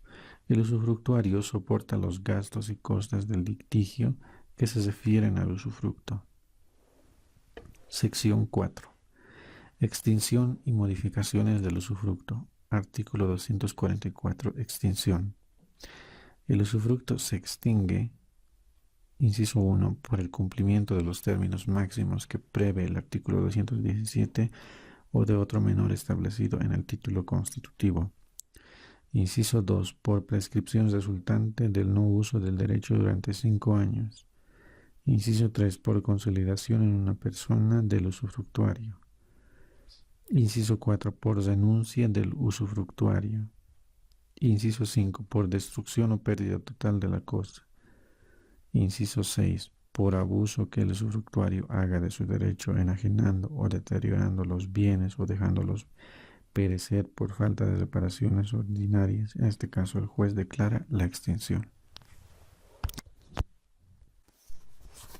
Artículo 245. Destrucción culposa o dolosa. Si la destrucción de la cosa ocurre por culpa o dolo de un tercero, el usufructo se transfiere a la indemnización debida por el responsable del daño. Artículo 246. Destrucción de cosa asegurada. Si se destruye la cosa dada en usufructo estando asegurada por el constituyente o el usufructuario, el usufructo se transfiere a la indemnización pagada por el asegurador. Artículo 247. Destrucción parcial. Si la cosa sujeta al usufructo se destruye o pierde en parte, el usufructo se conserva sobre el resto. Artículo 248. Destrucción de edificios. Parágrafo primero. Si el usufructo se establece sobre el fondo del cual forma parte un edificio que llega a destituirse por vetustez o accidente, el usufructuario tiene derecho a gozar del suelo y de los materiales. Parágrafo segundo. Pero si el usufructo se encuentra establecido solamente sobre un edificio que llega a destruirse, el usufructuario no tiene derecho al suelo ni a los materiales, ni al edificio que el propietario reconstruya a su costa. Artículo 249. Expropiación. Si la cosa sujeta a usufructo es expropiada por causa de utilidad pública, el usufructo se transfiere a la indemnización. Capítulo 2 del uso y de la habitación. Artículo 250. Uso. El usuario puede servirse de la cosa y percibir sus frutos en la medida necesaria para satisfacer sus necesidades y las de su familia. Se tendrá en cuenta la condición del usuario. Artículo 251. Habitación. El habitador tiene derecho a ocupar una casa limitadamente a sus necesidades y a las de su familia. Artículo 252. Prohibición. Los derechos de uso y de habitación no pueden cederse ni arrendarse. Artículo 253. Obligaciones. Si el titular percibe todos los frutos u ocupa toda la casa, queda obligado a las separaciones y gastos ordinarios y al pago de los impuestos y cargas, lo mismo que el usufructuario. En caso diverso, contribuye en proporción a los frutos que percibe o al comportamiento que ocupa. Artículo 254. Aplicación de las disposiciones sobre el usufructo. Se aplican al uso y a la habitación las disposiciones concernientes al usufructo en cuanto sean compatibles. Título 5.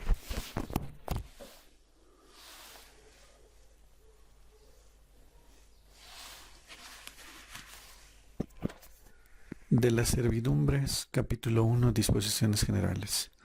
Artículo 255. Contenido.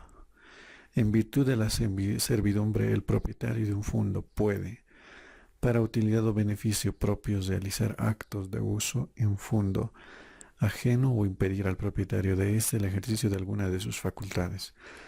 Artículo 256. Subsistencia pasiva y activa de la servidumbre. La servidumbre es accesoria a la propiedad del fondo dominante y constituye gravamen sobre el fondo sirviente, subsistiendo en forma activa sobre aquel y pasiva sobre éste, cualesquiera sean los propietarios. Artículo 257. Perpetuidad.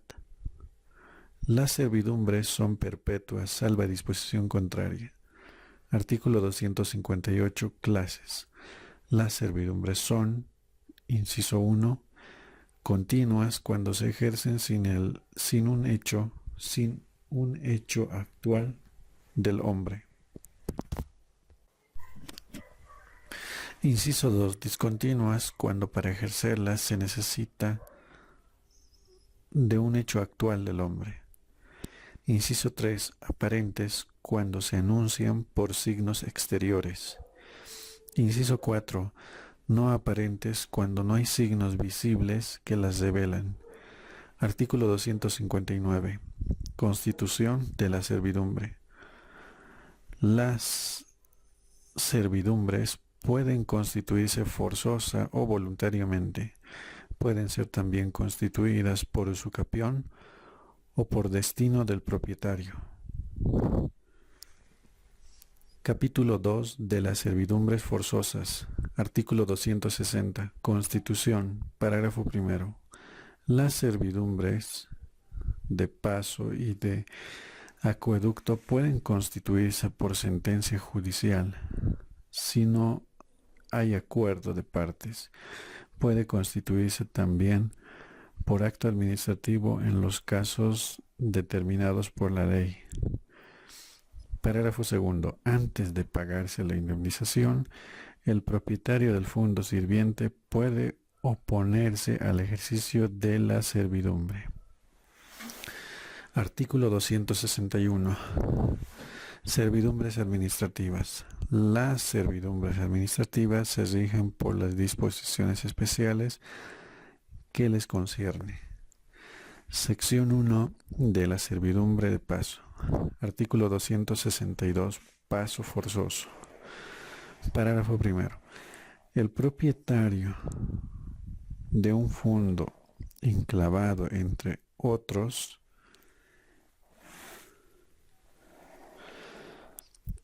y quien no puede procurarse salida a la vía pública sin molestias o gastos excesivos, tiene derechos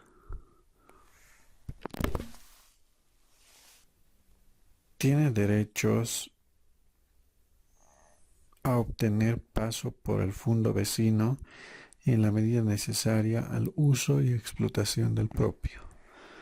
Parágrafo segundo. El paso se concede por la parte más próxima a la vía pública y más corta y menos perjudicial al fondo sirviente.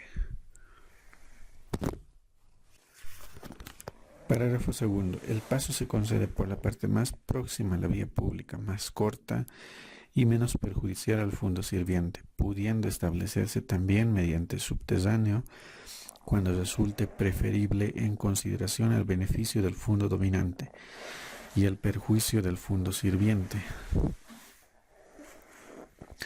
Esta misma disposición se aplica para obtener el uso de paso anteriormente existentes. Parágrafo tercero. No están exentos de esa servidumbre los patios, jardines y casas. Artículo 263. Modalidades e indemnización. Parágrafo primero. El juez establecerá las modalidades de la servidumbre y determinará la indemnización proporcionalmente al perjuicio ocasionado por el paso. Parágrafo segundo. Cuando en virtud del paso se deja sin cultivar una zona del fondo sirviente, la indemnización se determinará en una zona cultivada equivalente al valor del terreno que se ocupe. Parágrafo tercero. Se salvan los acuerdos entre partes. Artículo 264. Enajenación y división. Parágrafo primero.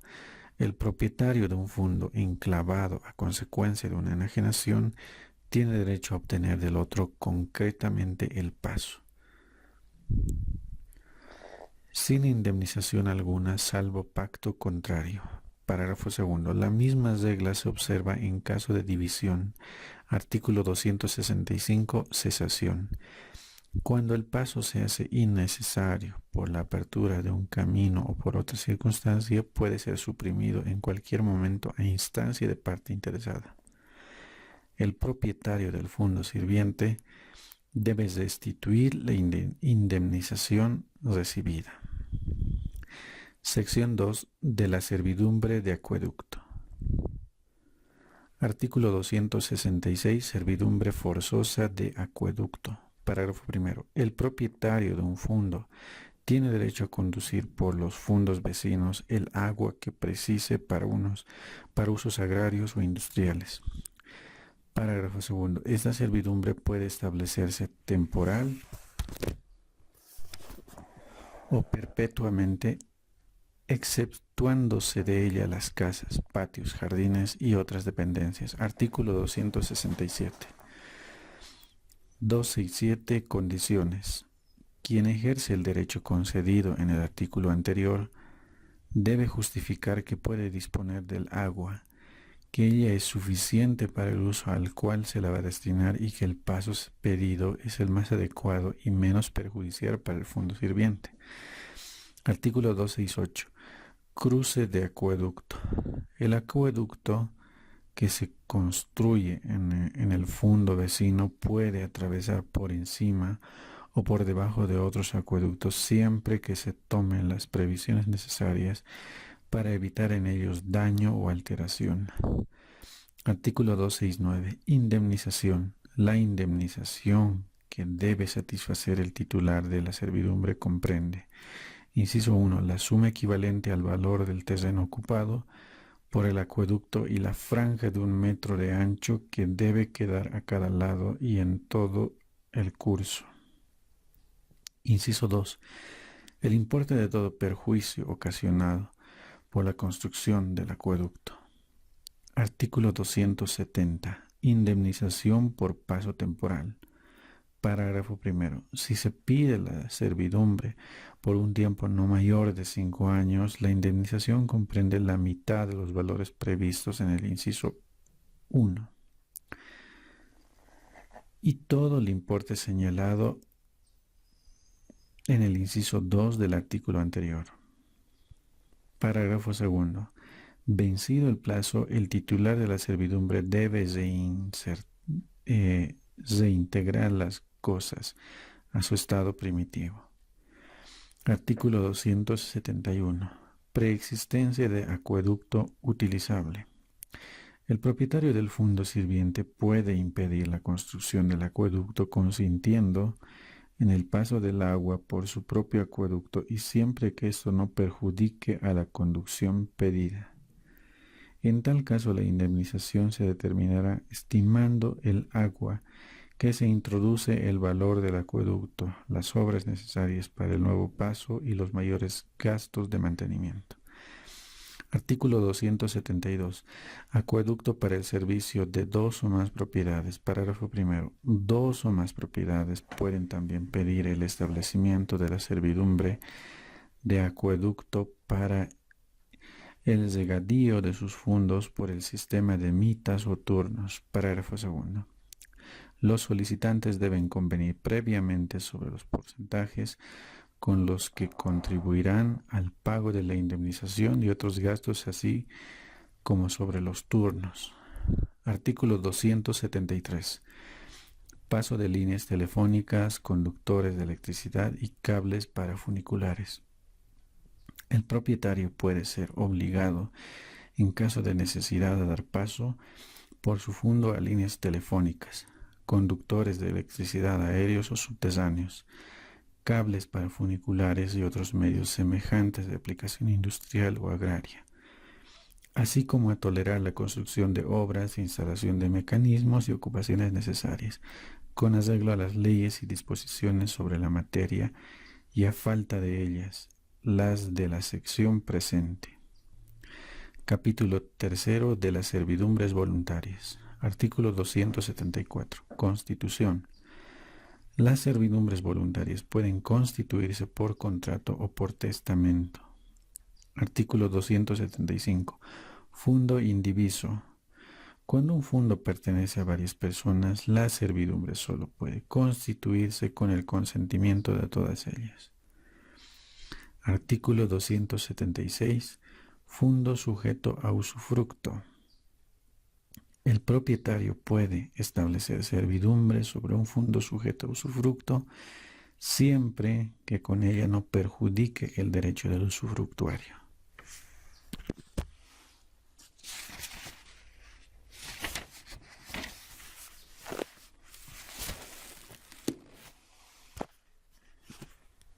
Capítulo 4.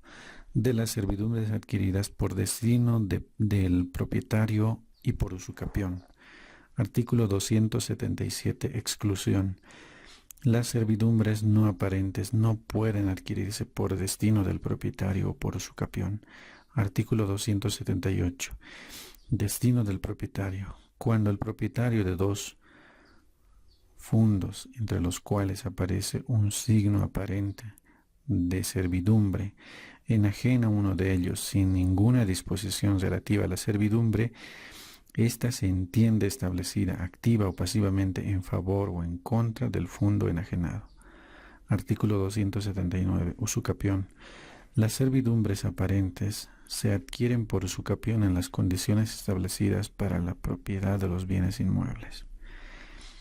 Capítulo 5. Del ejercicio de las servidumbres. Artículo 280. Regulación. La extensión y el ejercicio de las servidumbres se regulan por el título constitutivo y en su defecto por las disposiciones del capítulo presente. Artículo 281. Posesión de las servidumbres. A falta de título, las servidumbres se ejercen en los límites de la posesión. A este efecto se tiene en cuenta la práctica del año anterior. Artículo 282. Servidumbres accesorias. El derecho de servidumbre concede a su titular la facultad de ejercer las servidumbres accesorias. Así, la servidumbre de sacar agua de fuente ajena trae consigo la de paso. Artículo 283. Obras de conservación. El propietario del fundo dominante tiene derecho a efectuar las obras necesarias para la conservación de la servidumbre. Dichas obras debe hacerlas a su costa, a menos que se establezca otra cosa en el título. Artículo 284. Prohibición de agravar o disminuir la servidumbre. El propietario del fundo dominante no puede realizar innovaciones que agraven la condición del fundo sirviente. El propietario del fundo sirviente no puede realizar cosa alguna que tienda a disminuir o a hacer más incómodo el ejercicio de la servidumbre. Artículo 285. Traslado de la servidumbre a otro lugar. Parágrafo primero. El dueño del fundo sirviente no puede trasladar el ejercicio de la servidumbre a un lugar diverso del establecido originariamente. Parágrafo segundo. Sin embargo, cuando el ejercicio en el lugar originario se hace más gravoso para el fundo sirviente o impide la realización de obras, reparaciones o mejoras, el dueño del fundo sirviente puede ofrecer otro lugar tan cómodo para el ejercicio de la servidumbre al dueño del fundo dominante que no podrá rechazarlo. El traslado puede hacerse también a otro fundo que tenga el dueño del fundo sirviente y aún al de un tercero que consienta en ello. Parágrafo tercero. El dueño del fundo dominante puede también pedir el traslado si les resulta más ventajoso y no ocasiona daño al dueño del fondo sirviente. Artículo 286. División de los fondos dominante y sirviente. Parágrafo primero. Si el fondo dominante se divide, la servidumbre subsiste en beneficio de cada lote, si con esto no se agrava la condición del fondo sirviente. Sin embargo, cuando la servidumbre solo aprovecha a una de las fracciones, queda extinguida respecto a las restantes. Parágrafo segundo. Si el fondo sirviente se divide y la servidumbre recae sobre una parte determinada de dicho fondo, las otras partes quedan liberadas. Capítulo sexto. De la extinción de las servidumbres. Artículo 287. Confusión, renuncia y prescripción. Las servidumbres se extinguen, inciso 1, por reunirse en una sola persona las calidades de propietario del fondo dominante y del fondo sirviente. Inciso 2, por renunciar el propietario del fondo dominante en favor del propietario del fondo sirviente. Inciso 3, por la prescripción cuando la servidumbre no se ejerce durante 5 años, término que corre desde el día en que se interrumpe cuando es discontinua o desde el día en que se ejecuta un acto contrario cuando es continua. Los actos que suspenden o interrumpen la prescripción en beneficio de un copropietario favorecen a los otros. Artículo 288. Falta de utilidad e imposibilidad de uso. La servidumbre también se extingue al cabo de 5 años de hacerse inútil o volverse imposible de hecho. Artículo 289. Ejercicio limitado. La servidumbre ejercida en forma que se obtenga de ella una utilidad menor a la indicada por el título se conserva en su integridad. Artículo 290. Ejercicio no conforme al título o a la posesión. El ejercicio de una servidumbre en tiempo diverso al determinado por el título o por la posesión no impide que se extinga por prescripción.